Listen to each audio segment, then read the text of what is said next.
चित्रांगदा रवींद्रनाथ टैगोर। क्या हो अगर एक राजकुमारी को यह सिखाया जाए कि सुंदरता ही सब कुछ नहीं है, लेकिन प्यार पाने के लिए वो अपनी असली पहचान छुपा ले। क्या हो अगर एक योद्धा राजकुमारी जो तलवार चलाना जानती है, शिकार करना जानती है, राज्य चलाना जानती है, एक दिन आईने के सामने खड़ी होकर सोचे काश मैं सुंदर होती। दोस्तों, ये कहानी है एक ऐसी लड़ाई की जो तलवार से नहीं बल्कि खुद के मन से लड़ी गई। ये कहानी है चित्रांगदा की, मणिपुर की राजकुमारी जिसने अर्जुन को पाने के लिए पहले खुद को खोया और फिर खुद को दोबारा पाया।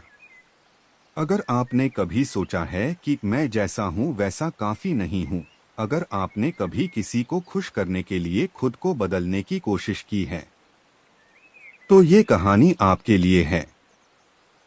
पूरी सुनिए, क्योंकि अंत में जो सच सामने आएगा वो शायद आपकी सोच बदल दे। नमस्कार दोस्तों, स्वागत है आपका हमारे चैनल पीबी ज्ञान ऑफिशियल पर। अगर आप यहां पहली बार आए हैं तो सबसे पहले चैनल को सब्सक्राइब कर लीजिए, क्योंकि यहां हम आपके लिए लाते हैं दुनिया की सबसे बेहतरीन किताबों की भावनात्मक और गहराई से भरी हुई कहानियां, बिल्कुल ऐसे जैसे कोई अपना आपके सामने बैठकर दिल से आपको वो कहानी सुना रहा हो। आज हम लेकर आए हैं गुरुदेव रवींद्रनाथ टैगोर की एक अमर रचना चित्रांगदा। ये सिर्फ एक प्रेम कहानी नहीं है, ये एक दर्पण है जो हम तो चाय की प्याली उठाइए, आराम से बैठिए और अगले करीब 3 घंटों तक मेरे साथ चलिए इस भावनाओं से भरी यात्रा पर। और हाँ, अगर आपको ये कहानी पसंद आए तो चैनल को सब्सक्राइब करना और हमारा फेसबुक पेज पीबी ज्ञान ऑडियो बुक भी फॉलो करना बिल्कुल मत भूलिएगा, ताकि आप हमारी हर नई कहानी का हिस्सा बन सकें। चलिए अब चलते हैं मणिपुर के घने जंगलों की ओर। मणिपुर की राजकुमारी। बहुत समय पहले की बात है। पूर्वोत्तर भारत के एक सुंदर राज्य मणिपुर में राजा चित्रवाहन राज करते थे। उनकी एक ही संतान थी, एक बेटी जिसका नाम था चित्रांगदा। अब सोचिए, एक राजा जिसकी कोई बेटा नहीं, सिर्फ एक बेटी है। सामान्य राजा होता तो शायद निराश हो जाता, लेकिन राजा चित्रवाहन ने कुछ अलग सोचा। उन्होंने ठान लिया, अगर मेरा कोई पुत्र नहीं है तो मेरी पुत्री ही मेरा पुत्र होगी। और इसी सोच के साथ चित्रांगदा का पालन पोषण हुआ एक राजकुमार की तरह। उसे नाजुक गुड़ियों से खेलना नहीं सिखाया गया, बल्कि तलवारबाजी सिखाई गई। उसे श्रृंगार करना नहीं सिखाया गया, बल्कि घुड़सवारी और धनुर्विद्या सिखाई गई। वो जंगलों में शिकार करती, रथ चलाती, राजनीति की बारीकियां सीखती। जरा एक उदाहरण से समझिए, जैसे आजकल कुछ माता पिता अपनी बेटियों को बचपन से ही आत्मनिर्भर बनाने की कोशिश करते हैं, उन्हें खेल कूद में आगे बढ़ाते हैं, उन्हें सिखाते हैं कि तुम कमजोर नहीं हो, तुम कुछ भी कर सकती हो। बिल्कुल वैसे ही राजा चित्रवाहन ने चित्रांगदा को गढ़ा। वो कोई साधारण राजकुमारी नहीं थी, वो एक योद्धा थी, एक शासक थी। लेकिन इस पूरी परवरिश में एक चीज पीछे छूट गई। चित्रांगदा को कभी यह नहीं सिखाया गया कि एक स्त्री होने का, कोमल होने का, सुंदर दिखने का भी अपना एक सुख होता है। उसने कभी शीशे में खुद को निहारना नहीं सीखा। उसने कभी जाना ही नहीं कि सुंदरता उसकी दुनिया का हिस्सा भी हो सकती है। वो बड़ी हुई, मजबूत हुई, लेकिन भीतर कहीं एक खालीपन भी पलता रहा, जिसे शायद उसने खुद भी कभी महसूस नहीं किया था। अभी तक तो नहीं, क्योंकि किस्मत को कुछ और ही मंजूर था। एक दिन जंगल के रास्ते से एक अजनबी गुजरा, जिसने चित्रांगदा की पूरी दुनिया बदल दी। अर्जुन का आगमन। महाभारत के महान योद्धा अर्जुन अपने 12 वर्षों के वनवास और तीर्थयात्रा के दौरान घूमते घूमते मणिपुर पहुंचे। अर्जुन हैरान रह गए। उन्होंने पास के एक व्यक्ति से पूछा, ये कौन है? जवाब मिला, ये मणिपुर की राजकुमारी चित्रांगदा हैं। राजा चित्रवाहन की इकलौती संतान, जिन्हें पुत्र की तरह पाला गया है। अर्जुन के मन में एक अजीब सी उत्सुकता जागी। उन्होंने अपने जीवन में कई सुंदर स्त्रियां देखी थीं, लेकिन ऐसी स्त्री कभी नहीं देखी थी जिसमें सुंदरता कम और शक्ति ज्यादा झलकती हो। और यही बात अजीब तरह से उन्हें आकर्षित कर गई। सोचिए, चित्रांगदा के दिल पर क्या बीती होगी। एक स्त्री जो कभी हारी नहीं, जो युद्ध में कभी पीछे नहीं हटी, पहली बार किसी और तरह की हार का सामना कर रही थी। ऐसी हार जिसे तलवार से नहीं जीता जा सकता। उसने खुद से सवाल करना शुरू किया, क्या मेरी ताकत, मेरा हुनर, मेरी बहादुरी काफी नहीं है? क्या अर्जुन को सिर्फ एक सुंदर स्त्री चाहिए? और यहीं से जन्म लेती है कहानी का सबसे बड़ा द्वंद्व, मदन और वसंत का वरदान। टूटे दिल के साथ चित्रांगदा जंगल में भटकने लगी। उसकी आंखों से आंसू बह रहे थे, मन में एक ही सवाल गूंज रहा था, मैं सुंदर क्यों नहीं हूँ? तभी प्रेम के देवता मदन, कामदेव और वसंत ऋतु के देवता वसंत उसके सामने प्रकट हुए। चित्रांगदा ने उनसे विनती की, मुझे 1 वर्ष के लिए संसार की सबसे सुंदर स्त्री बना दीजिए। मैं अर्जुन का प्रेम पाना चाहती हूँ। मदन देव ने उसे चेतावनी दी, सोच लो चित्रांगदा, तुम जो मांग रही हो वो एक भ्रम है, एक मुखौटा है। तुम्हारी असली पहचान, तुम्हारा असली रूप इस सुंदरता के पीछे कहीं खो जाएगा।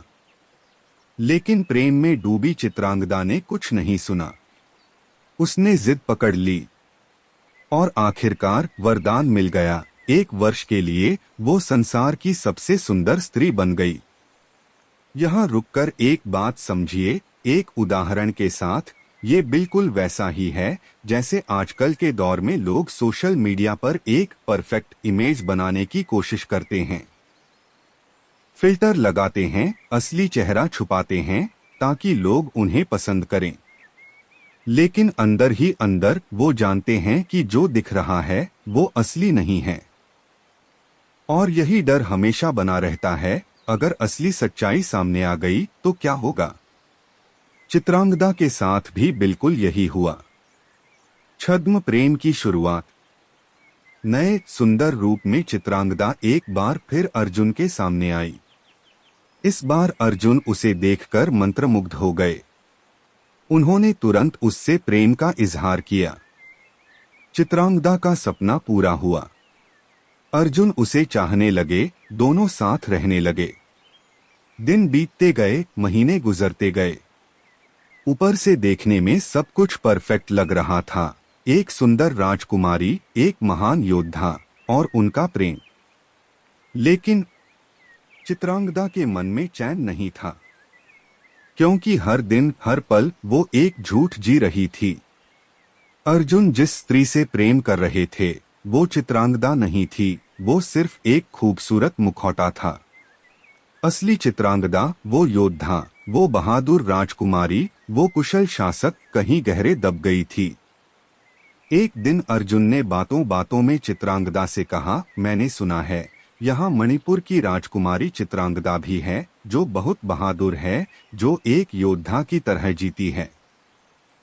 मैं उससे मिलना चाहता हूँ, उसकी वीरता की कहानियां सुनना चाहता हूँ। सोचिए चित्रांगदा के दिल पर क्या गुजरी होगी। जिस व्यक्ति से वो प्रेम करती थी वही व्यक्ति उसकी असली पहचान की तारीफ कर रहा था, लेकिन बिना ये जाने कि वो जिससे बात कर रहा है वही चित्रांगदा है। उसका मन कचोटने लगा। क्या अर्जुन सच में मुझसे प्रेम करते हैं या सिर्फ इस झूठे सुंदर चेहरे से? आत्मा की लड़ाई। रातों को चित्रांगदा सो नहीं पाती थी। वो खुद से सवाल करती, क्या मैंने सही किया? क्या प्रेम पाने के लिए खुद को खोना जरूरी था? एक उदाहरण से समझें, ये बिल्कुल वैसी स्थिति है जैसे कोई व्यक्ति नौकरी पाने के लिए या किसी रिश्ते को बचाने के लिए अपनी असली पसंद नापसंद, अपने असली विचार छुपा लेता है और सिर्फ वो दिखाता है जो दूसरा व्यक्ति देखना चाहता है। शुरुआत में शायद सब ठीक लगे, लेकिन धीरे धीरे अंदर ही अंदर एक घुटन होने लगती है, क्योंकि इंसान हमेशा के लिए नकाब पहनकर नहीं जी सकता। चित्रांगदा के मन में यही घुटन बढ़ती गई। उसे एहसास हुआ कि जो प्रेम झूठ की नींद पर खड़ा हो, वो कभी सच्चा प्रेम नहीं हो सकता। अर्जुन जिस सुंदर स्त्री से प्रेम कर रहे थे, वो असल में एक भ्रम था, और भ्रम कभी स्थायी नहीं होता। उसने फैसला किया, अब और नहीं। चाहे कुछ भी हो जाए, वो अर्जुन को अपनी असलियत बताएगी। भले ही इसका मतलब हो कि अर्जुन उसे छोड़ दें, भले ही इसका मतलब हो कि वो प्रेम हमेशा के लिए खो जाए, लेकिन झूठ की जिंदगी अब और नहीं जी सकती। ये फैसला आसान नहीं था। सोचिए, जब आप डरते हैं कि सच बोलने से कोई अपना आप से दूर हो जाएगा, फिर भी सच बोलने की हिम्मत जुटाना, यही सबसे बड़ी बहादुरी होती है। और चित्रांगदा, जो युद्ध भूमि में कभी नहीं डरी थी, अब इस भावनात्मक युद्ध में अपनी सबसे बड़ी परीक्षा दे रही थी, सच्चाई का सामना। आखिरकार वो दिन आ गया। 1 वर्ष पूरा होने वाला था, वरदान की अवधि खत्म हो रही थी। चित्रांगदा ने खुद अर्जुन के सामने सच कहने का फैसला किया, वरदान खत्म होने का इंतजार किए बिना। उसने अर्जुन से कहा, मुझे तुमसे कुछ कहना है। जिस स्त्री से तुम प्रेम करते हो, वो असली नहीं है। ये सुंदरता, ये रूप, सब एक वरदान का नतीजा है। मैं वही चित्रांगदा हूँ, जिसकी वीरता की कहानियां तुमने सुनी थीं। मैं मणिपुर की राजकुमारी हूँ, एक योद्धा हूँ, कोई नाजुक गुड़िया नहीं। अगर तुम्हें अब मुझसे नफरत हो, तो मैं समझ सकती हूँ। उसकी आवाज कांप रही थी, आंखों में आंसू थे, लेकिन इस बार वो आंसू शर्म के नहीं, आजादी के थे। क्योंकि पहली बार वो अपनी असली आवाज में बोल रही थी। अर्जुन कुछ पल के लिए स्तब्ध रह गए, और फिर उन्होंने जो कहा, वो पूरी कहानी का सार है। अर्जुन ने कहा, मैं तुमसे तभी सच्चा प्रेम कर पाऊंगा, जब तुम अपने असली रूप में मेरे सामने आओगी। मुझे वो बाहरी सुंदरता नहीं चाहिए, मुझे वो चित्रांगदा चाहिए, जो बहादुर है, जो मजबूत है, जो अपनी अलग पहचान रखती है। यही तो वो स्त्री है, जिससे मैं शुरू से प्रभावित था। ये सुनकर चित्रांगदा की आंखों से आंसू बह निकले, लेकिन इस बार खुशी के आंसू। उसे एहसास हुआ कि जिस प्रेम की उसे तलाश थी, वो कभी उसकी बनावटी सुंदरता में नहीं था, वो हमेशा से उसकी असली आत्मा में था। कहानी का सार और सीख। दोस्तों, गुरुदेव रवींद्रनाथ टैगोर की ये रचना सिर्फ एक प्रेम कहानी नहीं है। ये हमसे कुछ गहरे सवाल पूछती है। क्या हम भी कहीं न कहीं दूसरों को खुश करने के लिए अपनी असली पहचान छुपाकर नहीं जीते? क्या हम भी कभी कभी सोचते हैं कि जैसा मैं हूं वैसा काफी नहीं है? टैगोर हमें यही सिखाते हैं कि असली प्रेम, असली सम्मान बनावट में नहीं, सच्चाई में होता है। जो रिश्ता झूठ की बुनियाद पर बनता है, वो चाहे कितना भी खूबसूरत दिखे, कभी टिकाऊ नहीं होता। और सबसे जरूरी बात, खुद से प्रेम करना, खुद को स्वीकार करना सबसे पहली शर्त है, तभी कोई और आपसे सच्चा प्रेम कर सकता है। चित्रांगदा की कहानी हमें सिखाती है कि ताकत और सुंदरता दोनों एक स्त्री में एक साथ रह सकते हैं, और उसे किसी एक को चुनने की जरूरत नहीं। असली सुंदरता चरित्र की सुंदरता होती है। गुरुदेव रवींद्रनाथ टैगोर, एक परिचय। दोस्तों, इससे पहले कि हम चित्रांगदा की दुनिया में उतरें, जरा 2 मिनट रुककर उस महान आत्मा को याद कर लें, जिन्होंने ये अमर रचना हमें दी। रवींद्रनाथ टैगोर सिर्फ एक नाम नहीं, बल्कि एक पूरा युग है। 7 मई 1861 को कोलकाता के एक समृद्ध और सुसंस्कृत परिवार में जन्मे रवींद्रनाथ बचपन से ही कविता, संगीत और साहित्य के माहौल में पले बढ़े।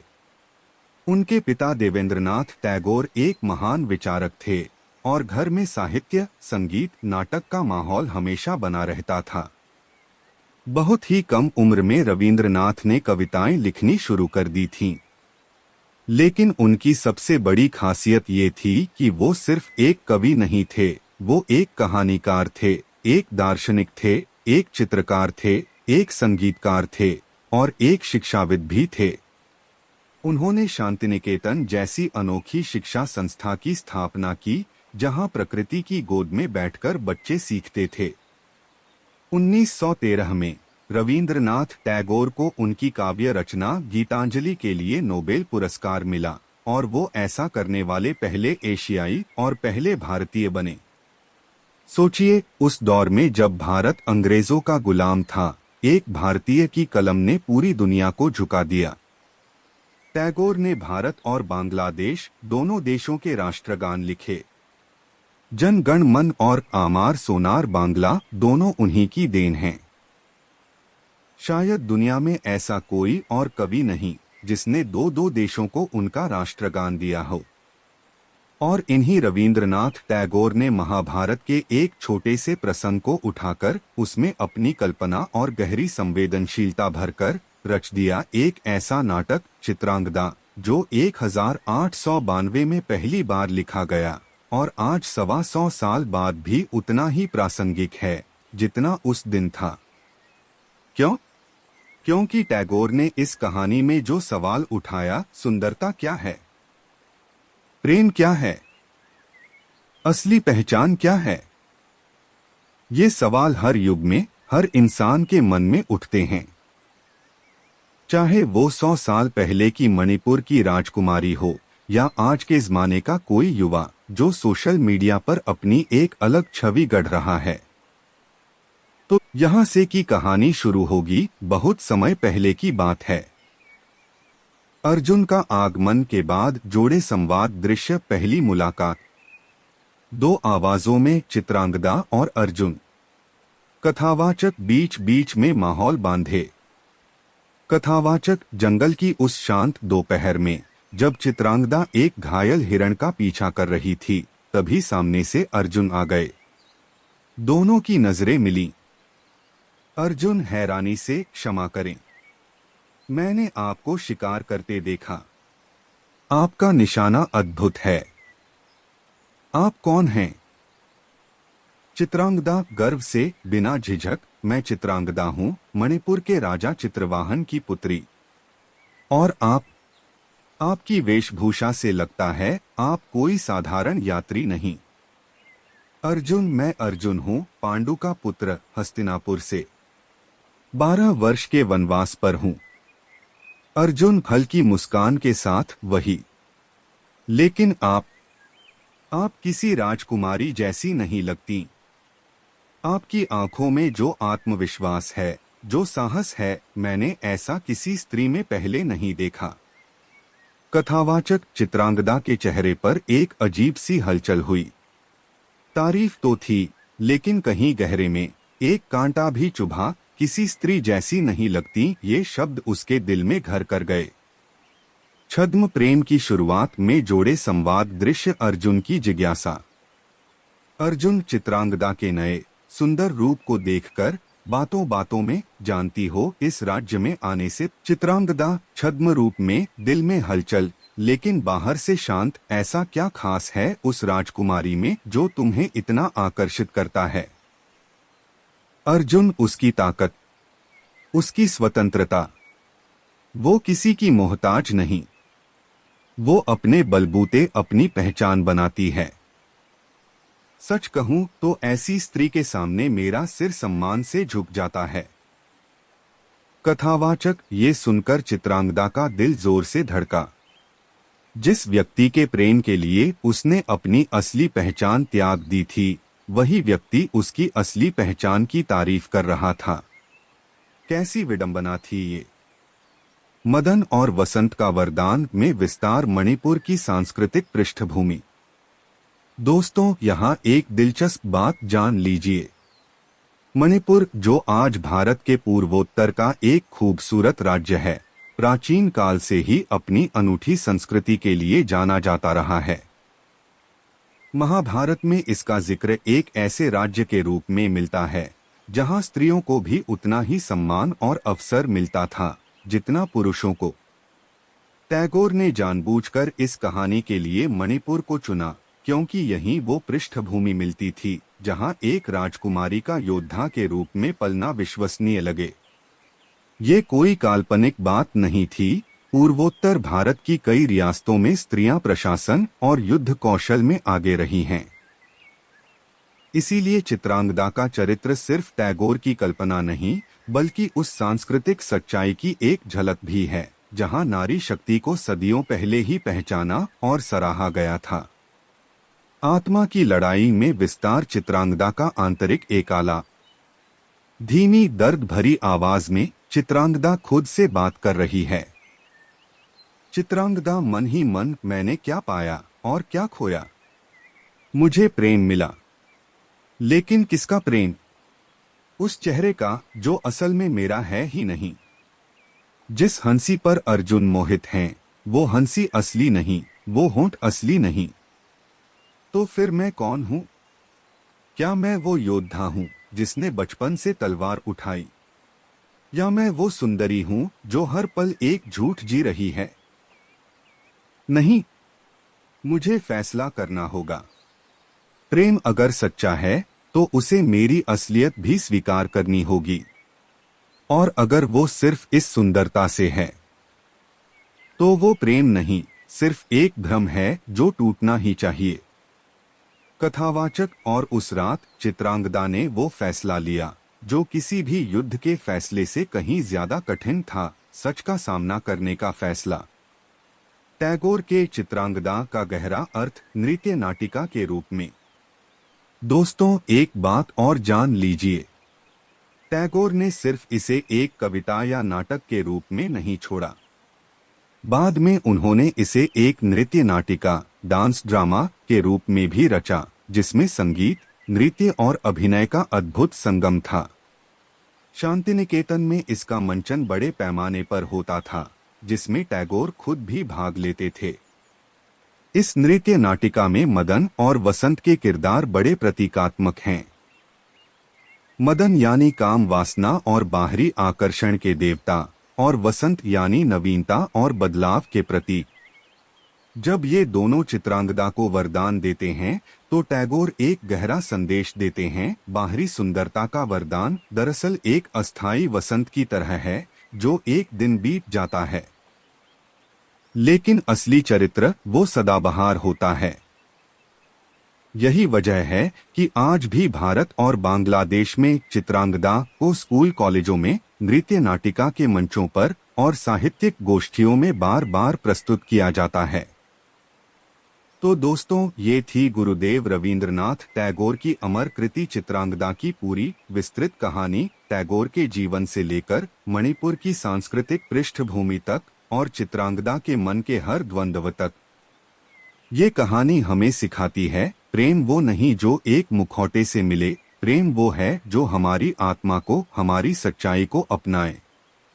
और सुंदरता असली मायने में हमारे चरित्र की, हमारी हिम्मत की सुंदरता होती है। अगर आपको ये कहानी पसंद आई हो तो चैनल पीबी ज्ञान ऑफिशियल को सब्सक्राइब करना बिल्कुल मत भूलिएगा। वीडियो को लाइक करें, कमेंट में अपने विचार बताएं और हमारा फेसबुक पेज पीबी ज्ञान ऑडियो बुक भी जरूर फॉलो कर लीजिए। मिलते हैं अगली भावनात्मक कहानी में, तब तक के लिए नमस्कार। चित्रांगदा, रवींद्रनाथ टैगोर। विवाह और साथ के दिन। सच्चाई सामने आने के बाद अर्जुन और चित्रांगदा अब अपने असली रूप में एक दूसरे के और करीब आ गए। राजा चित्रवाहन ने भी बड़ी खुशी से इस विवाह को स्वीकृति दी। आखिरकार उनकी पुत्री ने वो पा लिया था जिसकी वो हकदार थी, ऐसा प्रेम जो। विवाह के बाद अर्जुन कुछ समय के लिए मणिपुर में ही रुके। सोचिए वो दृश्य, महल के आंगन में सुबह की धूप, चित्रांगदा अपने असली रूप में हाथ में धनुष लिए अभ्यास कर रही है और अर्जुन दूर खड़े मुस्कुराते हुए उसे देख रहे हैं। अब कोई मुखौटा नहीं, कोई छल नहीं, सिर्फ दो आत्माएं जो एक दूसरे को जैसे हैं वैसे स्वीकार करती हैं। एक उदाहरण से समझें तो ये बिल्कुल वैसा है जैसे कोई रिश्ता शुरुआत में भले ही दिखावे या गलतफहमी पर टिका हो, लेकिन जब दोनों लोग एक दूसरे के सामने पूरी सच्चाई से आ जाते हैं तो वो रिश्ता कहीं ज्यादा गहरा और मजबूत बन जाता है। झूठ की नींव कमजोर होती है, लेकिन सच की नींव पर बना रिश्ता सदियों तक खड़ा रह सकता है। कुछ समय बाद अर्जुन का वनवास और आगे की यात्रा जारी रखने का समय आया, और जाते जाते चित्रांगदा अपने साथ एक और अनमोल उपहार लेकर रह गई। वो गर्भवती थी। जल्द ही जन्म होने वाला था एक ऐसे पुत्र का जिसकी कहानी आगे चलकर महाभारत के सबसे मार्मिक प्रसंगों में से एक बनेगी। बभ्रुवाहन का जन्म और पालन पोषण। समय बीता और चित्रांगदा ने एक तेजस्वी पुत्र को जन्म दिया जिसका नाम रखा गया बभ्रुवाहन।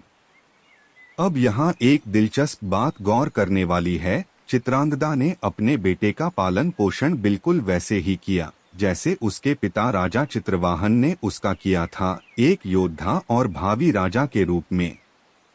लेकिन इस बार चित्रांगदा ने अपने अनुभव से एक अहम सबक भी जोड़ा। उसने बभ्रुवाहन को सिखाया कि ताकत और संवेदनशीलता दोनों एक साथ चल सकते हैं। उसे सिर्फ योद्धा नहीं बल्कि एक न्यायप्रिय धर्मात्मा शासक बनने की शिक्षा दी गई। मणिपुर में बभ्रुवाहन बड़ा हुआ, राजपाट संभालने लगा और अपने पिता अर्जुन की वीरता और अपनी मां चित्रांगदा के साहस दोनों का उत्तराधिकारी बना। लेकिन नीति में कुछ और ही लिखा था। जब पांडवों ने अश्वमेध यज्ञ किया जिसमें एक अश्व को स्वतंत्र छोड़ा जाता है और जो भी राज्य उस अश्व को रोकता है उसे युद्ध के लिए तैयार होना पड़ता है, तो वो अश्व घूमते घूमते मणिपुर भी पहुंचा। बभ्रुवाहन ने राजधर्म का पालन करते हुए उस अश्व को रोक लिया। उसे नहीं पता था कि इस अश्व के साथ चल रही सेना का नेतृत्व स्वयं उसके पिता महान अर्जुन कर रहे थे। पिता पुत्र का युद्ध कहानी का सबसे मार्मिक मोड़। दोस्तों, अब आता है इस कहानी का वो हिस्सा जो आपकी आंखें नम कर देगा। जब अर्जुन को पता चला कि मणिपुर के युवा राजा ने अश्व को रोका है तो उन्हें गर्व हुआ, आखिर ये उनका ही पुत्र था। लेकिन साथ ही धर्म और परंपरा का पालन करते हुए उन्हें युद्ध के लिए तैयार होना पड़ा। नियम था जो भी अश्व को रोके उसे युद्ध करना ही होगा, चाहे वो अपना ही खून क्यों न हो। बभ्रुवाहन को जब पता चला कि सामने खड़ी सेना का नेतृत्व उसके अपने पिता कर रहे हैं तो उसने पहले सम्मानपूर्वक झुककर उनका आशीर्वाद मांगा। लेकिन अर्जुन ने अपने कड़े स्वभाव और युद्ध धर्म के अनुसार कहा, पहले युद्ध करो, राजधर्म निभाओ, स्नेह बाद में। और फिर हुआ वो युद्ध जिसकी कल्पना भी दर्दनाक है। पिता बनाम पुत्र, तीरों की बौछार, तलवारों की टकराहट और अंत में बभ्रुवाहन का एक बाण अर्जुन को ऐसी जगह लगा कि महान धनुर्धर अर्जुन, जो पूरे महाभारत युद्ध में अजय रहे, अपने ही पुत्र के हाथों मूर्छित होकर गिर पड़े। सोचिए वो दृश्य। बभ्रुवाहन अपने पिता को गिरा देखकर सन्न रह गया। उसका गर्व, उसकी खुशी सब पल भर में पछतावे और दुख में बदल गई। मैंने ये क्या कर दिया? मैंने अपने ही पिता पर वार किया। चित्रांगदा और नागमणि की कहानी। जब चित्रांगदा को इस युद्ध और अर्जुन की मूर्छा की खबर मिली तो वो दौड़ी चली आई। एक माँ का दिल जो अपने बेटे पर गर्व करता था अब अपने पति की हालत देखकर टूट गया। यही कहानी में एक और किरदार जुड़ता है, उलूपी, नागकन्या, जो अर्जुन की एक और पत्नी थी। उलूपी को पता था कि इस युद्ध और अर्जुन की मृत्यु के पीछे एक पुराना शाप जुड़ा है, वासुकी नाग से जुड़ा एक श्राप जिसके कारण अर्जुन की नियति में ये मूर्छा लिखी थी। उलूपी ने एक दिव्य मणि, संजीवनी मणि का उपयोग करके अर्जुन को पुनर्जीवित किया। जब अर्जुन की आंखें खुलीं तो सामने खड़े थे चित्रांगदा, बभ्रुवाहन और उलूपी, तीनों जिनसे उनका जीवन जुड़ा था। बभ्रुवाहन अपराध बोध से भरा हुआ अपने पिता के चरणों में गिर पड़ा, लेकिन अर्जुन ने उसे उठाकर गले लगा लिया और कहा, तुमने कोई गलती नहीं की पुत्र।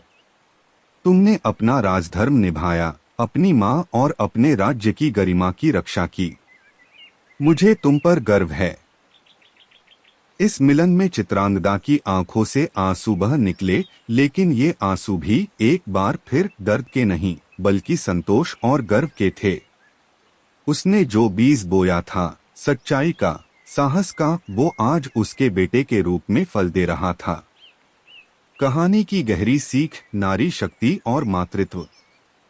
दोस्तों, चित्रांगदा की पूरी यात्रा को अगर हम एक साथ देखें तो ये सिर्फ एक प्रेम कहानी नहीं रह जाती, ये एक स्त्री के संपूर्ण जीवन चक्र की कहानी बन जाती है। पहले एक योद्धा राजकुमारी के रूप में उसकी पहचान, फिर प्रेम पाने की चाह में खुद को खोना, फिर आत्ममंथन और सच्चाई को अपनाने का साहस, फिर एक सच्चे प्रेम की प्राप्ति, और अंत में एक माँ के रूप में अगली पीढ़ी को वो मूल्य देना जो उसने खुद अपने कठिन अनुभवों से सीखे थे कि ताकत और सच्चाई सुंदरता से कहीं ज्यादा टिकाऊ और कीमती होते हैं। टैगोर ने इस पूरे प्रसंग के जरिए, चाहे वो मूल नाटक चित्रांगदा हो या महाभारत के आगे के प्रसंग जो हमने आपको आज सुनाए, हमें ये सिखाया कि एक स्त्री कई रूपों में संपूर्ण होती है, योद्धा, प्रेमिका, पत्नी और माँ। उसे किसी एक खांचे में बांधने की जरूरत नहीं। और सबसे बड़ी बात, जो सबक चित्रांगदा ने खुद सीखा वही सबक उसने आगे बढ़ाया। यही तो असली विरासत होती है, सिर्फ राजपाट की नहीं बल्कि मूल्यों की, चरित्र की। तो दोस्तों, ये थी गुरुदेव रवींद्रनाथ टैगोर की अमर कृति चित्रांगदा की पूरी विस्तृत कहानी। टैगोर के जीवन परिचय से शुरू होकर मणिपुर की एक योद्धा राजकुमारी के संघर्ष से गुजरते हुए, प्रेम और सच्चाई के द्वंद्व से होते हुए, और अंत में बभ्रुवाहन की मार्मिक कहानी तक, ये पूरी यात्रा हमें एक ही बात सिखाती है, असली सुंदरता चरित्र की होती है, असली प्रेम सच्चाई पर टिका होता है, और असली ताकत वो होती है जो खुद को स्वीकार करने की हिम्मत देती है। अगर आपको ये कहानी पसंद आई हो तो चैनल पीबी ज्ञान ऑफिशियल को सब्सक्राइब करना बिल्कुल मत भूलिएगा। वीडियो को लाइक करें, कमेंट में अपने विचार जरूर बताएं, और हमारा फेसबुक पेज पीबी ज्ञान ऑडियो बुक भी फॉलो कर लीजिए ताकि हमारी हर नई भावनात्मक कहानी की खबर आपको सबसे पहले मिले। मिलते हैं अगली कहानी में, तब तक के लिए नमस्कार और अपना ख्याल रखिए।